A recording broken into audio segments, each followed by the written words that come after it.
Bismillahirrahmanirrahim. Assalamualaikum warahmatullahi wabarakatuh.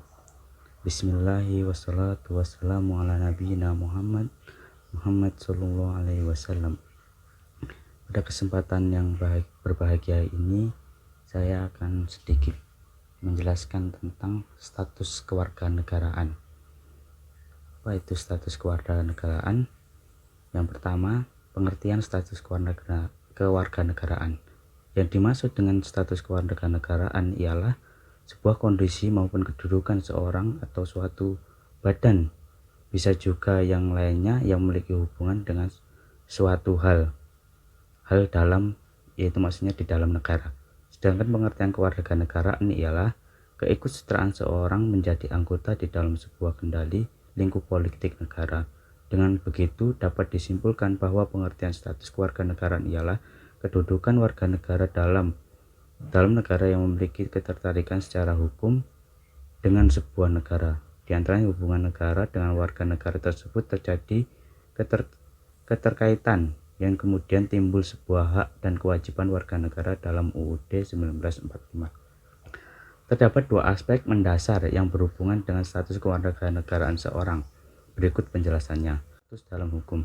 Status kewarganegaraan seorang dalam aspek hukum ialah kedudukan seorang sebagai warga negara di mana kedudukannya disahkan secara hukum legal dalam berlaku di negara tersebut. 2. Status dalam sosial.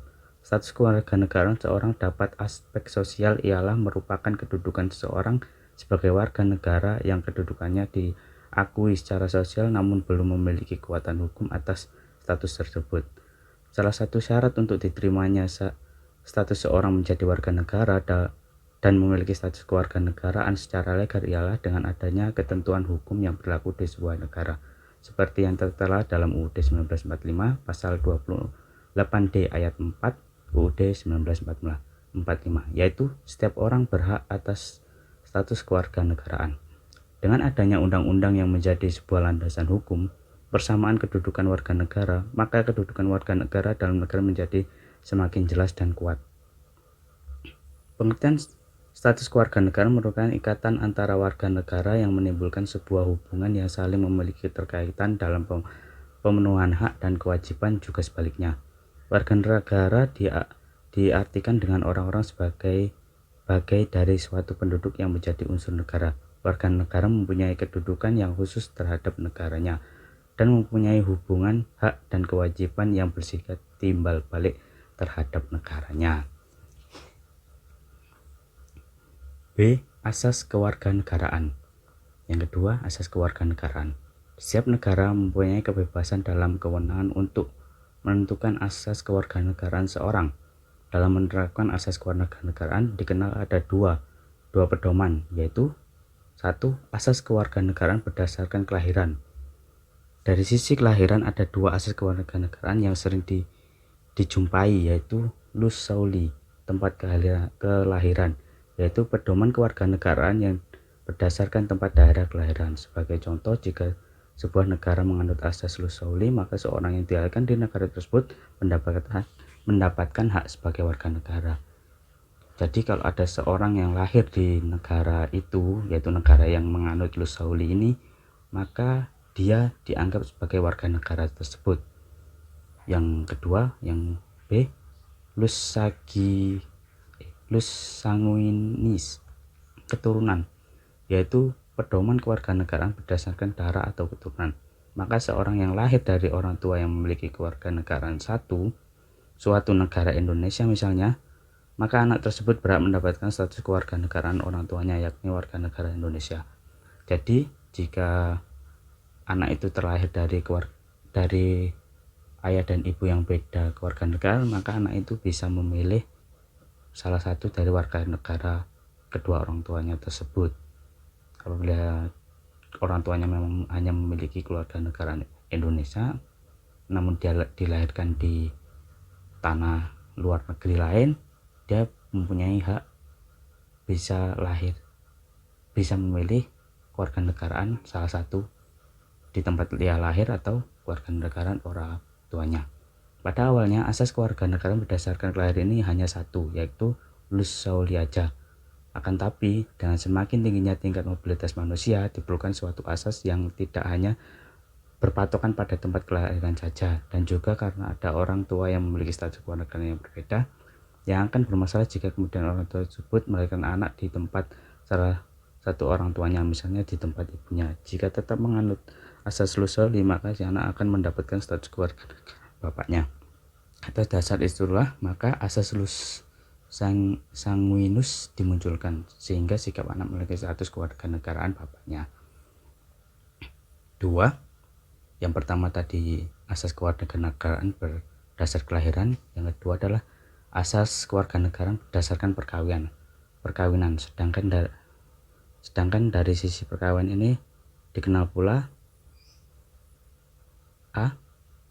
asas kesatuan hukum, yaitu berdasarkan paradigma bahwa suami istri ataupun ikatan keluarga merupakan inti masyarakat yang meniscaya suatu sejahtera, sehat, dan tidak terpecah, dan mencerminkan adanya suatu kesatuan yang bulat. Dan untuk menciptakan kesatuan tersebut, semuanya harus tunduk pada hukum yang sama, dengan adanya kesamaan pemahaman dan komitmen menjalankan kebersamaan atas dasar hukum yang sama tersebut, niscaya adanya kewarganegaraan yang sama. Nah, ini jika dari perkawinan ini, jika seorang menikah dengan orang beda negara sesuai dengan asas kesatuan hukum ini, maka keduanya harus menjadi satu kewarganegaraan. Bisa kewarganegaraan yang ayah atau bisa kewarganegaraan yang ibu. Nanti sini ada yang B, asas kebersamaan derajat, yaitu yang B, asas persamaan derajat, yaitu ditentukan bahwa suatu perkawinan tidak menyebabkan perubahan status kewarganegaraan masing-masing pihak, baik suami ataupun istri tetap berkewarganegaraan asal. Mereka tetap memiliki status kewarganegaraan sendiri, sama halnya ketika mereka belum diikat sebagai suami istri. Asas ini menghindari terjadinya penyelundupan hukum. Jadi meski di asas persamaan derajat ini, meskipun menikahi orang yang bukan dari negaranya, maka hukumnya tetap mereka berkewarganegaraan sendiri-sendiri, tidak satu seperti asas kesatuan hukum. Ini saja yang bisa saya sampaikan. Cukup sekian. Assalamualaikum warahmatullahi wabarakatuh.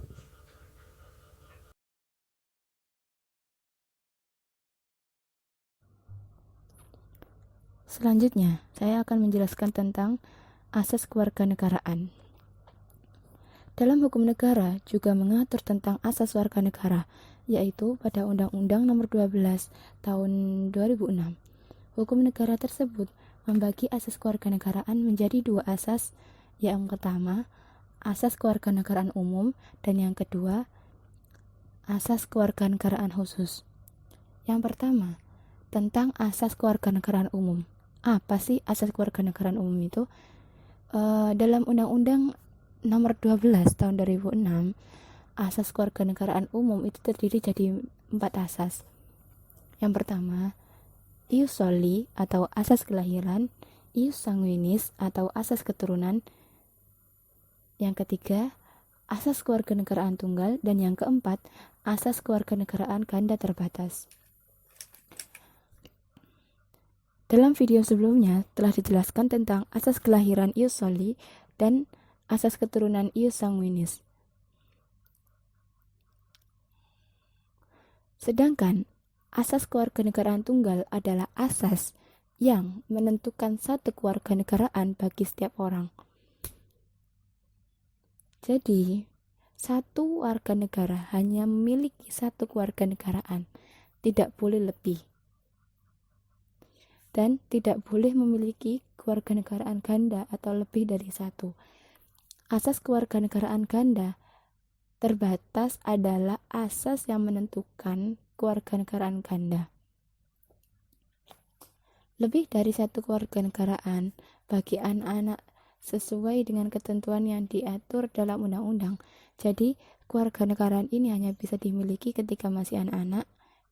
Yang dimaksud adalah asas kewarganegaraan ganda terbatas ini. Tapi ketika anak itu sudah berumur 18 tahun, maka ia harus memilih atau menentukan salah satu kewarganegaraannya. Jadi, sebagai seorang warga negara, tidak boleh memiliki lebih dari satu kewarganegaraan, dan jika seseorang berhak mendapatkan status kewarganegaraan karena kelahiran dan keturunan sekaligus, maka ia harus memilih salah satu di antaranya ketika dia sudah berumur 18 tahun. Dan yang kedua, asas kewarganegaraan khusus. Asas ini terdiri atas beberapa macam asas atau pedoman kewarganegaraan. Yang pertama, asas kepentingan nasional.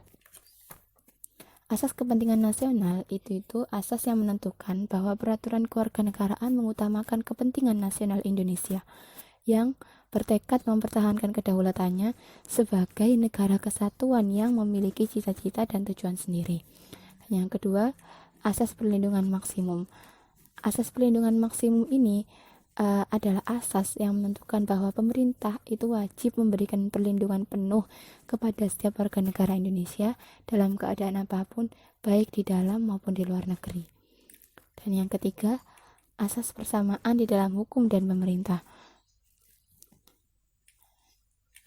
Asas ini menentukan bahwa setiap warga negara mendapatkan perlakuan yang sama di dalam hukum dan pemerintahan. Selanjutnya, asas kebenaran substansif. Asas ini di mana prosedur kewarganegaraan seseorang tidak hanya bersifat administratif, tetapi juga disertai substansi dan syarat-syarat permohonan yang dapat dipertanggungjawabkan kebenarannya.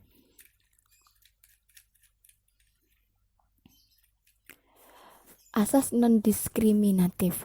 Asas yang tidak membedakan perlakuan dalam segala hal yang berhubungan dengan warga negara atas dasar suku, ras, agama, golongan, jenis kelamin, serta harus menjamin, melindungi, dan memuliakan HAM pada umumnya dan hak warga negara pada khususnya. Asas pengakuan dan penghormatan terhadap HAM adalah asas yang dalam segala hal ihwal yang berhubungan dengannya harus menjamin, melindungi, dan memuliakan hak asasi manusia pada umumnya dan hak warga negara pada khususnya. Hampir sama dengan asas non-diskriminatif. Dan asas keterbukaan adalah asas yang menentukan bahwa segala hal ihwal yang berhubungan dengan kewarganegaraan harus dilakukan secara terbuka. Asas publisitas. Sesuai dengan namanya, asas publisitas itu adalah asas yang menentukan bahwa seseorang yang memperoleh atau dia itu kehilangan kewarganegaraan rakyat Indonesia, maka akan diumumkan dalam berita negara rakyat Indonesia agar masyarakat mengetahuinya. Jadi, asas ini adalah asas yang mempublikkan berita tentang seseorang yang kehilangan kewarganegaraan rakyat Indonesia tersebut. Jadi, pada asas kewarganegaraan khusus ini lebih membahas atau mengatur berdasarkan hubungan timbal balik antara negara dan warga negaranya dalam hal hak dan kewajiban di antara keduanya, seperti menjaga kedaulatan negara, menjamin hak asasi manusia, dan sebagainya. Selanjutnya, saya akan menjelaskan tentang cara memperoleh kewarganegaraan. Dalam penentuan kewarganegaraan seseorang ada beberapa cara yang dilakukan. Yang pertama,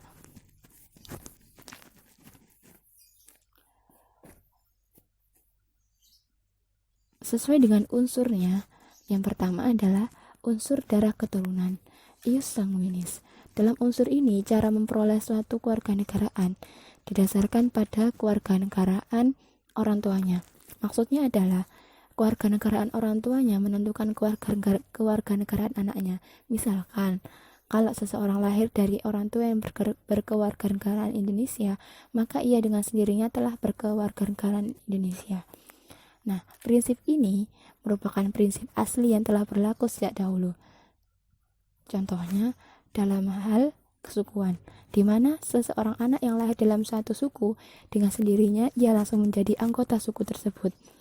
Nah, Sekarang prinsip ini diterapkan dalam beberapa negara juga, seperti negara Inggris, Amerika Serikat, Perancis, Jepang, dan juga negara yang kita cintai, Indonesia.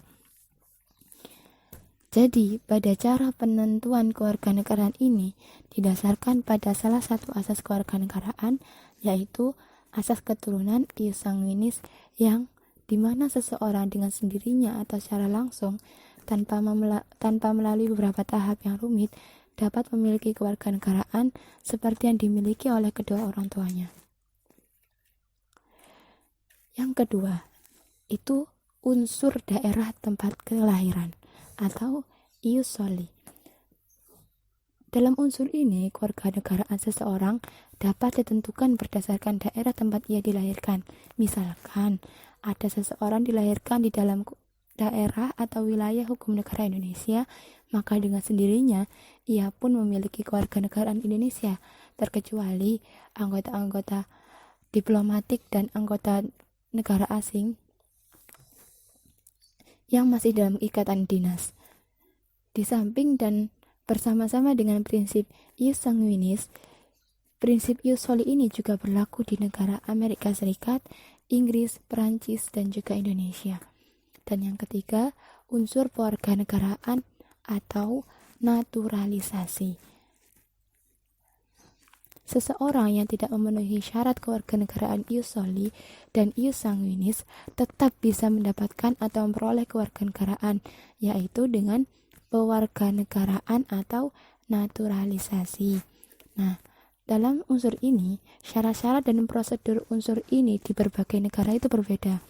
Perbedaan tersebut dikarenakan kondisi dan situasi setiap negara itu berbeda. Jadi, persyaratannya itu menyesuaikan dengan kondisi dan situasi negaranya. Nah, pewarganegaraan itu dibagi menjadi dua macam, pewarganegaraan aktif dan pewarganegaraan negatif.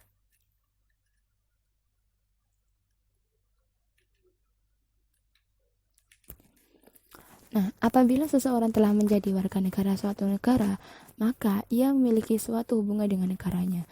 Hubungan tersebut pada umumnya berupa peranan. Peranan pada dasarnya adalah tugas yang dilakukan oleh seorang yang sesuai dengan statusnya sebagai warga negara.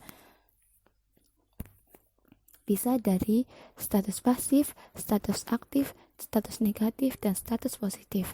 Nah, peranan aktif itu merupakan aktivitas warga negara untuk terlibat secara aktif dalam bagian kehidupan bernegara, terutama dalam mempengaruhi keputusan publik.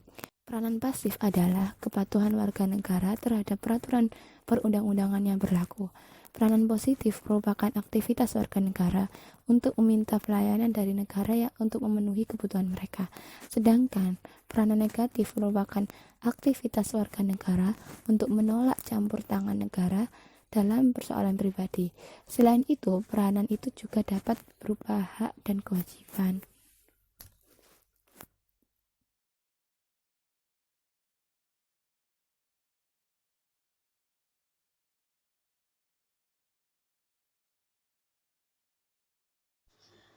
Masalah-masalah terkait status kewarganegaraan.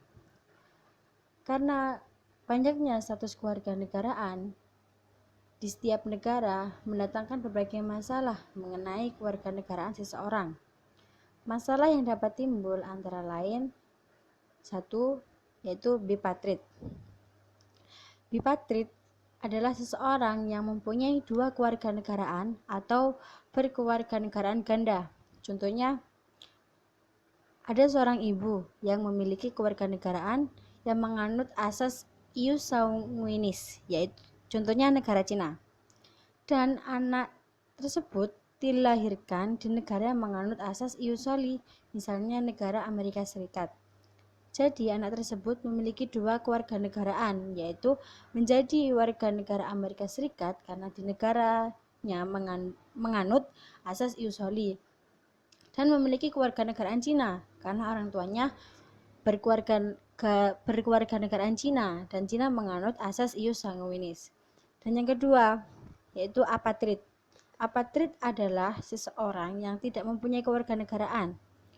Contoh yang diambil, ada seorang ibu yang melahirkan anaknya di negara Cina yang menggunakan asas ius sanguinis, sedangkan orang tuanya memiliki kewarganegaraan Amerika Serikat yang menggunakan asas ius soli, sehingga hal tersebut menyebabkan anak tersebut tidak memiliki kewarganegaraan. Dan yang ketiga adalah multipatrid, yaitu seseorang yang mempunyai lebih dari 2 kewarganegaraan. Contohnya seseorang yang telah mempunyai 2 kewarganegaraan atau bipatrid, namun ia telah dewasa, ada sebuah negara yang memberikan status kewarganegaraan karena sebuah alasan tertentu. Sedangkan dia tidak ingin melepas 2 status kewarganegaraan yang sebelumnya ia sandang. Jadi ia memiliki 3 status kewarganegaraan.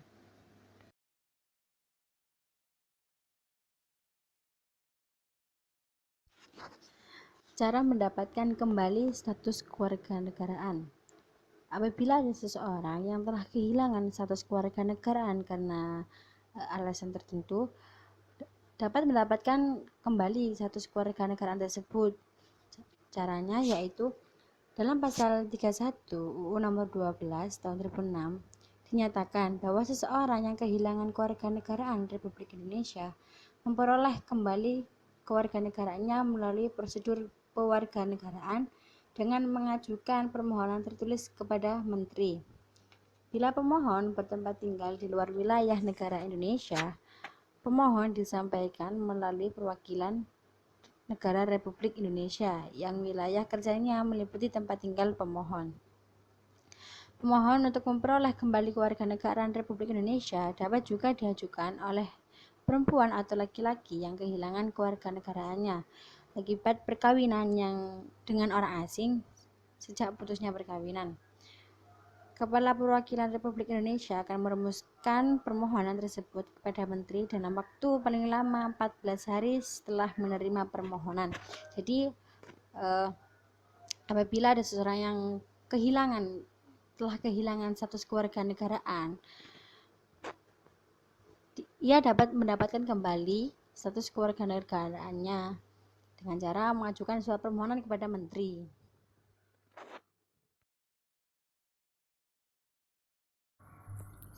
Sekian presentasi dari kami. Terima kasih telah mendengarkan. Assalamualaikum warahmatullahi wabarakatuh.